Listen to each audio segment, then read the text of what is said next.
So the first question here should be, what are fair value gaps? Right?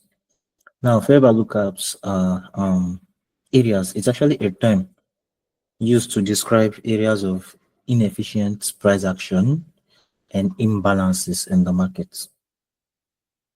All right. Now, this inefficient or imbalance price action in the market can actually be caused due to too much pressure in the buy or selling sector, right? So let's say normally we have something like this, right? Let's say we have something like this, break of structure, higher high, higher low. Then price mostly move this way, right? Minor structures, then we have a change of character, confirm swing guy, substructure, then price moves again, minor structure, break major structure high to have a break of structure, and we see minor structure again, something like that, right? You see all these small moves telling you what? That there are buyers and sellers present in the market. As price is buying, price is selling. But in a situation where we just see an aggressive spike to the upside or an aggressive spike to the downside, it is not balanced. It means buyers are kind of like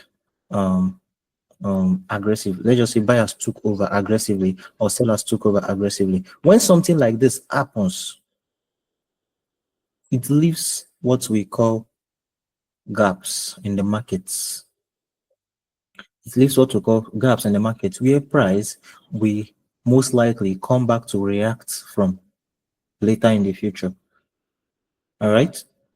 So when we see an aggressive spike in the markets, it's called an inefficient price action where there is going to be a lot of gaps in the market. Now your question will now be, okay, what is now the gaps? How do I identify the? I understand what gaps means now. So how do I identify the gap? Right? Now how do you identify the gap? To identify a fair value gap is very simple. All you just have to do is watch out for a 3 candle move, either to the upside or to the downside. You watch out for a 3 candle move where the upper wick of the first candle and the lower wick of the third candle tend not to do what? Overlap. So let's say this is the wick of the candle above and this is the second one below. Now, when we see something like this, remember when I was teaching you guys candlesticks, I told you guys that what? Wicks are signs of rejection. When you see a long wick like this in a candlestick, what does this tell you? It tells you that what? Price closed here, then price opened here, right? Most of you that started this class with me should not even be confused in any way when it comes to candlesticks, because we took our time to study candlesticks very well, and I still gave you guys the PDF. And if you missed candlestick sessions, go back and watch the videos, because you might be like, hey, I want to be trading so strategy in the future. You cannot escape candlestick no matter what you trade.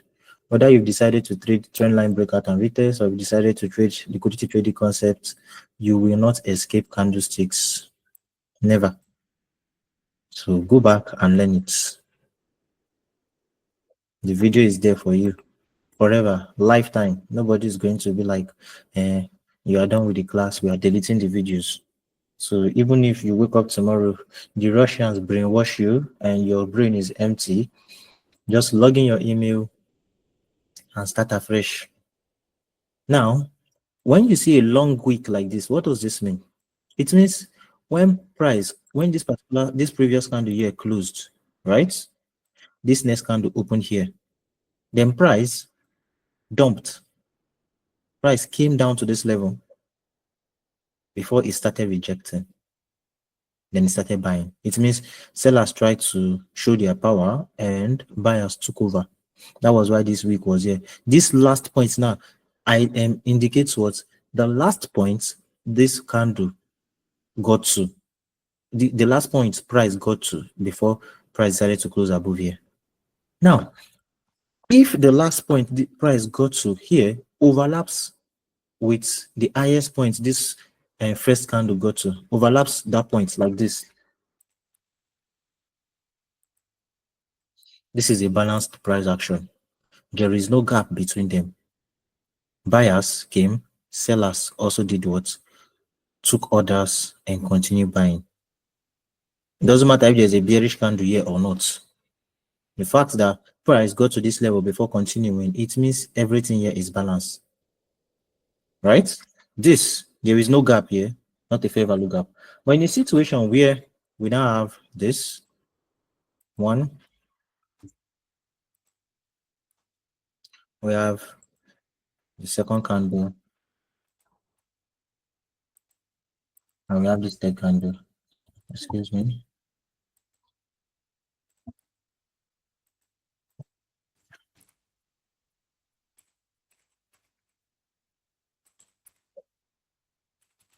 That's not an FVG. Then in a situation where we have another three candle, then this is the highest point the week of this one got to. Now this is the lowest point the week of this one got to here. Sorry, here. Then let's see. This is the highest point. One. This is the lowest point the third candle got to. Two.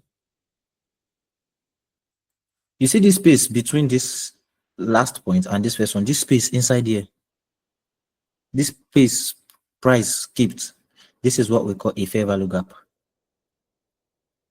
This is the gap between the first candle and the third candle. When it overlaps like this, there is no gap here. Doesn't really matter if the body is here, as long as there's a wick here, it means price got to this point to overlap with this one. But here, when we have a gap like this between these three candles, the first one and the third candle, this is a fair value gap. This is where the gap is. And I said that this indicates an area of imbalance in the markets, right? This indicates an area of imbalance in the market where price will likely react from whenever it visits. Now, fair value gaps are said to be price magnets. What does this mean? It means whenever price is coming to that area, price is coming to fill that gap, right? Price is coming to do what? To fill that gap.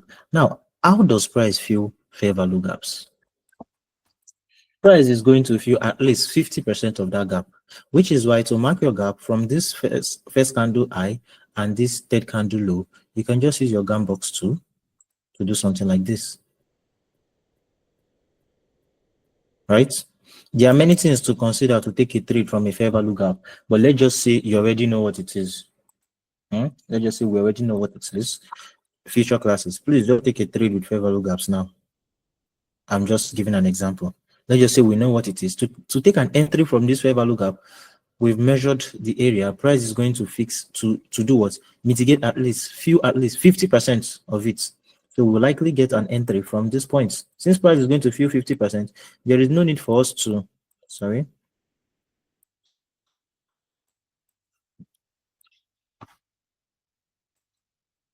Let me just use this.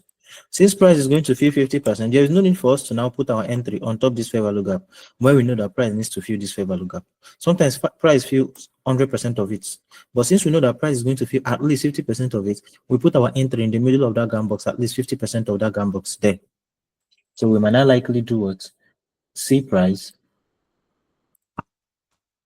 move this way, tap into the 50%, and start buying.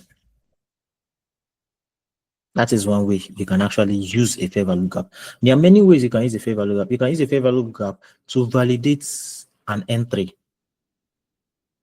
That is a point of interest. It could be another block or a breaker block or whatever. But for the sake of this class, we are not looking into that yet. What we are looking at is how we can be able to identify fair value gaps, and that is all. Fair value gaps can also be used as an area of exit, which means, let's say you are selling, right? You are selling, price is coming down. Where will price likely, where is drawing price? Which particular area is actually drawing price to come to? Where is price likely going to react from? There's a fair value gap here. There is an imbalance that has not been filled, and markets will likely correct itself over time. Which means once you see series of fair value gaps like this, with time, price will likely come back to correct those levels to correct that imbalance. That is to balance that imbalance.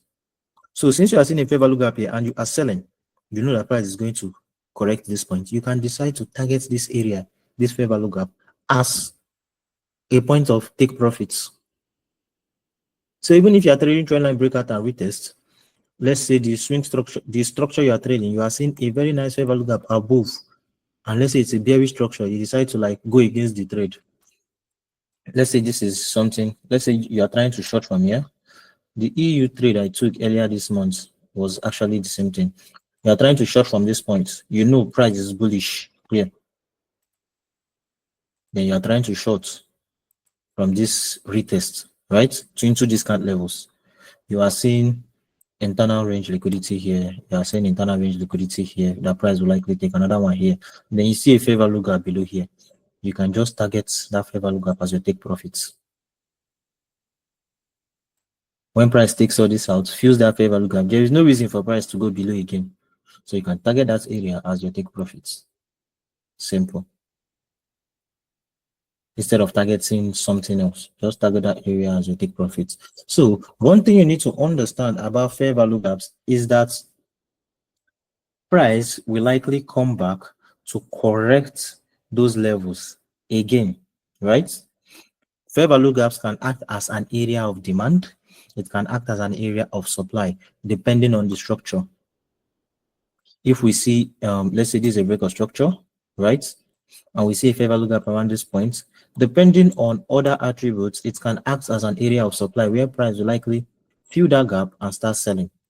But for now, all you need to do is identify how to identify what a fair value gap, which is why we need to go into the live charts and identify fair value gaps. First of all, what did I say? How do we identify fair value gaps?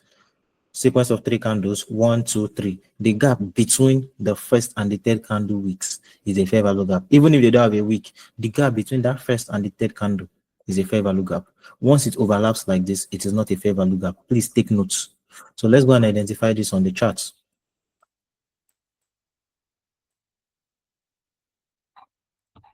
Let's go and identify this on the charts. Because of noise, I will move to the 4 hours time frame instead.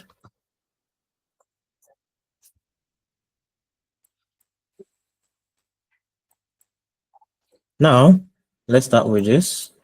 I will be identifying both fair value gaps that price filled and the ones price did not fill. I'm just going to be identifying them, right? So this is one. Here we have 1 candle, 2, 3 candles here. So let me just mark from this candle wick to this candle here. As you can see, they did not overlap. Here, they did not overlap. So what do we have here? A gap. This is what we call a fair value gap. You can see the spike, right? And what did price do in the future? We can see price, when price came back down, price came back, filled it, and start buying. One of my past students, Jaden, this is what it reads now. He does not ever trade all this other block on this thing, only fair value gaps. And before he starts trading it, I was there when he was practicing and sending charts, and I'm there confirming charts and all that. This is what he trades. You can see price tapped into it and start buying immediately. See how I identify it? 50% at least. Look here. Price tapped into it the first time, did not feel 50%. Here, this first one now did not feel 50%. The gap is still there. And price later came back to fill it before it starts buying. So let's identify more. Okay. Let's identify more gaps. Both the one price has filled and the one price has not filled yet. This is another gap. I don't think price filled this one. It's many on the chart anyway. Use your gun box. From this first candle wick to this third candle here, we have this. This is a gap. Price has not filled it yet. Price did not actually fill it completely yet. All right. But this is a gap. 1, 2, 3 candle. You see the gap between both of them. That is the fair value gap. And most times when you see fair value gaps, you are likely going to see price do what? it's mostly followed by an aggressive pump or dump, right? It's not in a consolidation. You hardly see it in consolidation. It's mostly followed by an aggressive dump or an aggressive pump. That is why we see fair value gaps are imbalances created due to aggressive buys or aggressive sells in the markets. Now, this is not a fair value gap. Let me use this as an example. So you understand that, okay, this particular one, price came back to fill it. Look at this one here. We have the first candle, second candle, third candle. See the gap between these two candles here. You see how price came back, filled it, and start buying, right? And let me show you something that is not a fair value gap, even if there was an aggressive move around it. Let's see.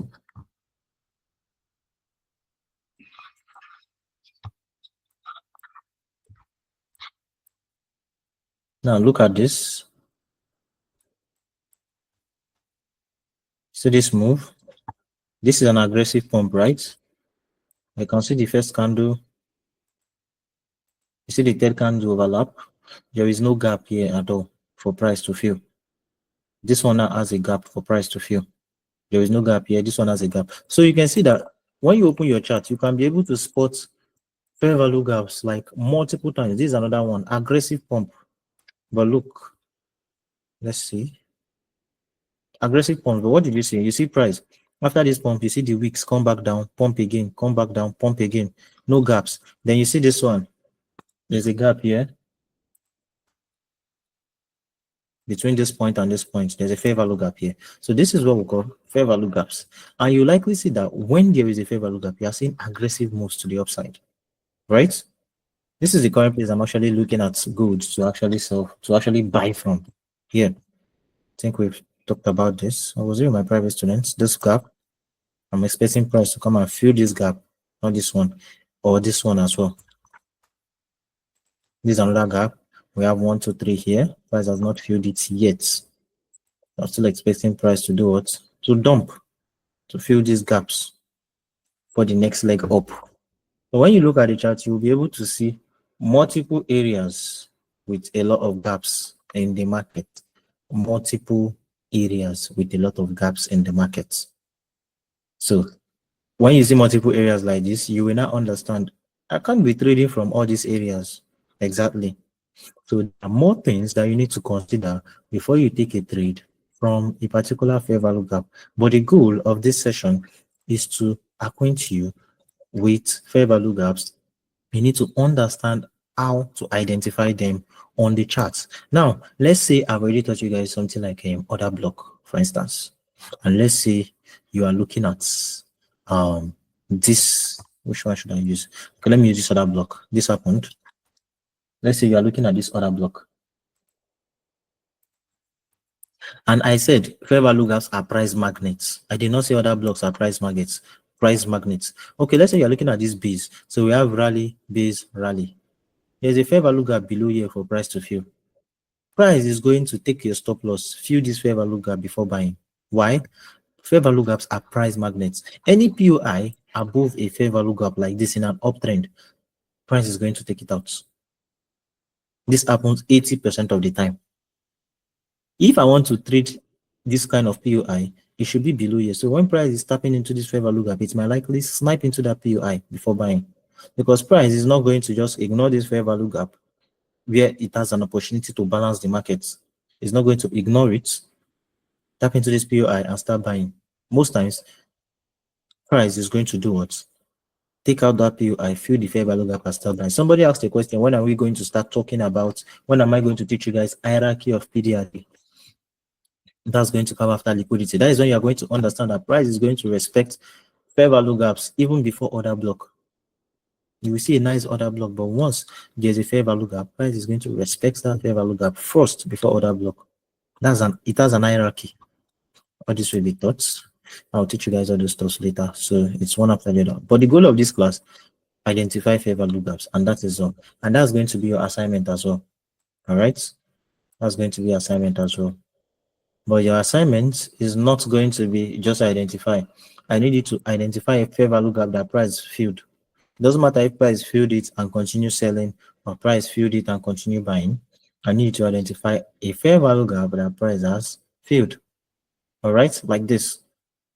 In fact, let me make it a bit complicated. Identify a fair value gap that price filled at least 50% of it before buying. So I don't want to see a filled fair value gap. When price filled it like this, it starts buying. That is the assignment. I'm going to type it. Hang on. The same thing here. Look at it happen here again. Price filled about 70 to 80% of it and starts buying, right? That's the fair value gap. Let's see another one. Let's put more fair value gaps. This is another one. From this first candle, second candle, third candle. Mark between this candle high and this other candle low here. Right? Good.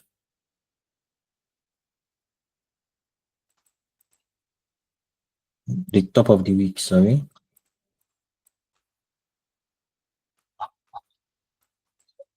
And this is what we call sniper. You see price, tap into it and start buying. Let me make sure it is accurate. Okay, as you can see, price filled it and start buying. This is another one. We can keep spotting as many as possible. 1, 2, 3, you have it. This is another one. This is another one again. You see fair value gaps is all over the charts. How you use it will be taught. But what I need you to do is what? Be able to identify fair value gaps first. Okay? That's just the simple. That's just the simple thing here. In case of an up, I was expecting somebody to ask this question. In case of an uptrend, is it compulsory the 3 candle must be green?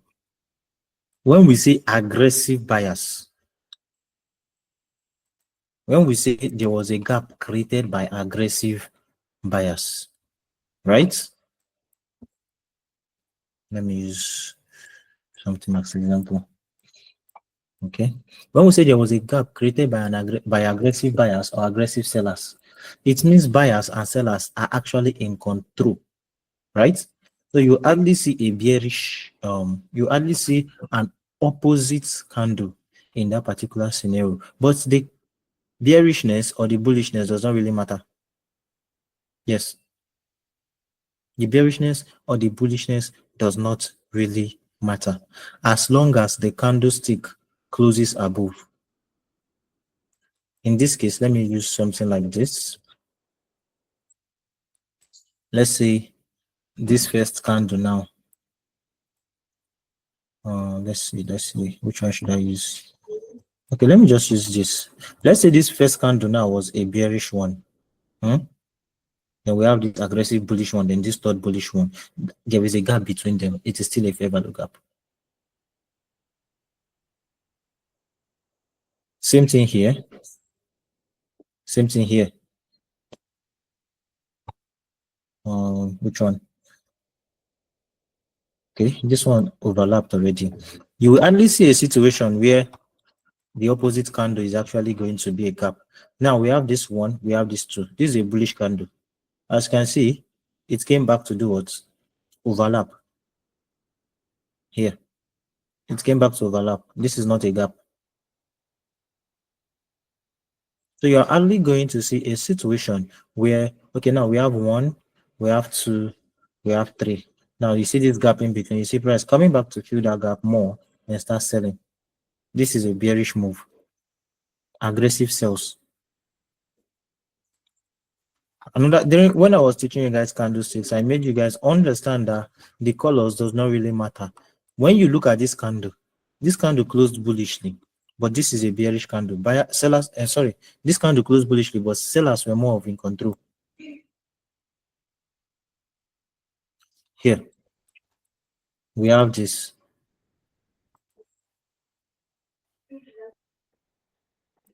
See. Now, this is where buyers try to like buy, and you can see that the wick is even more than the body. To tell you that what sellers were more in control in this particular candlestick here, even though it closed bullishly. That's why I tell you, you need to be able to study this candlestick anatomy very, very well to understand a particular candlestick. It's not whether it closed red or it closed green.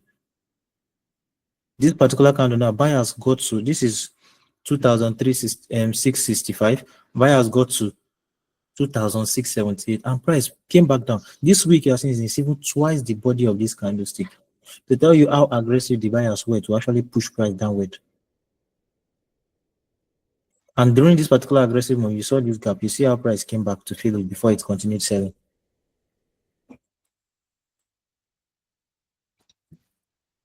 In an uptrend, where do we start drawing our gam box from? Is it up or down?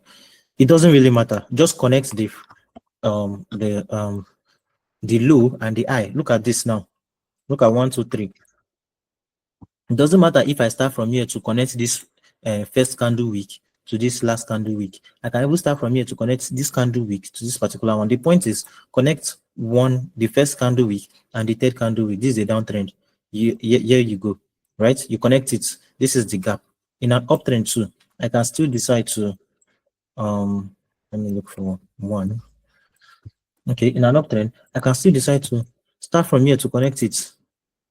This is the gap between both of them, right? I can decide to start from this low, from this high to connect with this wick here, or I can decide to start from this wick below to connect with this one here.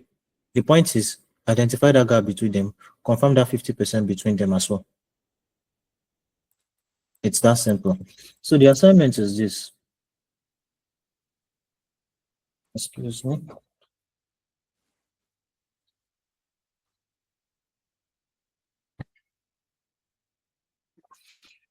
Okay. So the assignment is this. It's a very good thing we covered this fair value gap. Now we can continue with our liquidity.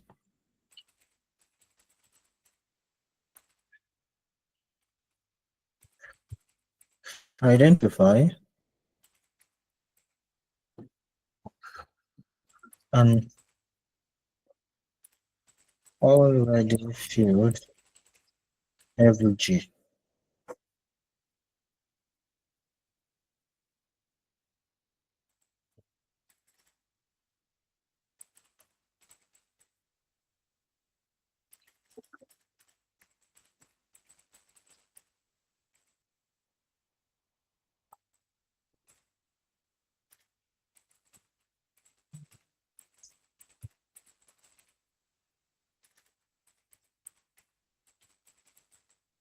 List 3 already filled FVG on any pair of your choice. Don't just identify something like this. This one is not filled yet. This one is filled. This is what I want. This one is not filled yet. Okay, price later came back to fill it. Yeah. This one is filled. This is what I want. This is what I want. Right? Simple. That's just what you need to do. This is fair value gap. This is fair value gap. As you can see, it is not that hard. I know most of you that don't know anything about fair value gap before we think fair value gap is one big something. That is fair value gaps. How you use it will be taught in the future. All you just need to do is be able to identify it on your charts and know the importance. Fair value gaps, like I said, are price magnets created by what? Imbalances during an aggressive spike on the markets. Now, these imbalances tend to correct itself over time. Price will come back to correct it. So something called price magnet, you need to understand that whenever price is coming to that area, price has to come back to fill it because it will magnet price to itself. That is what fair value gaps are. I hope you understand anyway. So I make it easy to understand. It's actually a simple concept that doesn't really, it's not really that deep. Yeah. It's not really that deep. It's just a simple concept. Next, I never said we are going to talk about POI selections today. We are not done with liquidity. To select the POI, you need to identify fair value gaps around it, inducements around it, and possible liquidity areas as targets or the next draw of liquidity. Now, if you don't know all those things, how do you want to select your POI? Which is why we are treating POI selection first We are treating liquidity and fair value gaps first before we move into POI. For you to have a point of interest, you need all those things. You need an inducement, you need a fair value gap, you need to know the next liquidity price you likely take that you are going to target. So if you don't understand liquidity very well, there's no need for you to start looking for a point of interest. All right. Liquidity is more of the chart is more of step by step. You need to analyze where there's liquidity, where price is going to take the next liquidity and everything. Right. So when you understand that, okay, we are currently taking price is currently taking internal range liquidity. And after price has taken internal range liquidity, we need to go take the external range liquidity. Okay. Then you now start looking for what? A possible point of interest that you are going to now join to follow price and take out that external range liquidity. But when you don't understand inducements, liquidity, all that, you can't be trading blindly as long as you want to trade liquidity concepts. So I'll be seeing you guys in the next how do you use TradingView to mark 50% of the fair value gap? I just use my GAM box. This is the GAM box, right? This right here is the GAM box. This line in the middle is 50%. Why? This side and this side are the same size. So the middle of it is equilibrium, 50%. I just remove the numbers. Yeah. I remove the numbers here. I think, where is it safe?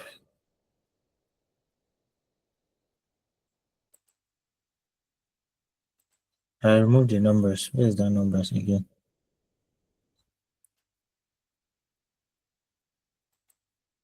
Let me see.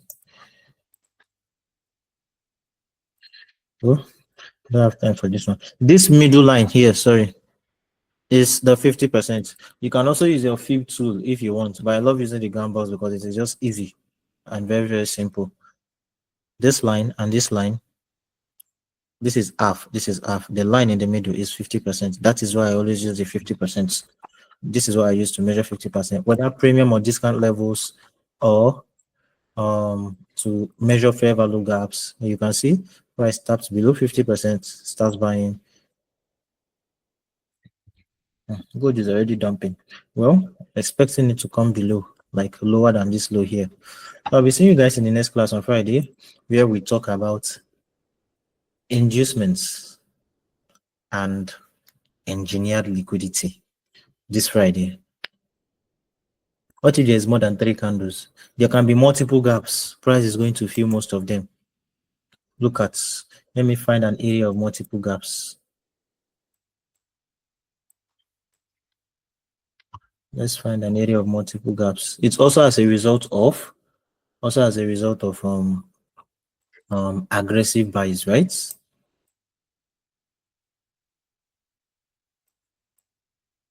Okay, look at this. There's a gap here. There's another gap here. This candle high and this candle low is one gap. This candle high and this candle low is another gap here. How many candles here? We have 1, 2, 3, 4, 5, right? But you can see the middle gaps in between them. So price will likely, if price wants to fill this gap, price will likely come down to fill this one as well.